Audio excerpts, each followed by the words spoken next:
Here's how to get a 30% discount on your Elevenlabs subscription. On your Elevenlabs account, go to Subscription. Here, you can see that I am on the started plan right now. To get the discount, simply click on this Cancel Subscription button and proceed. Now, Elevenlabs will ask you the reason for leaving. Here, you need to select these two options and confirm.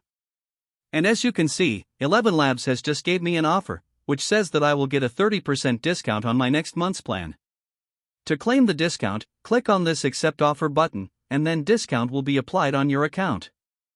Now, if you go to the subscription details, you'll see this 30% discount applied message, which means that I will get a flat 30% off on my next order.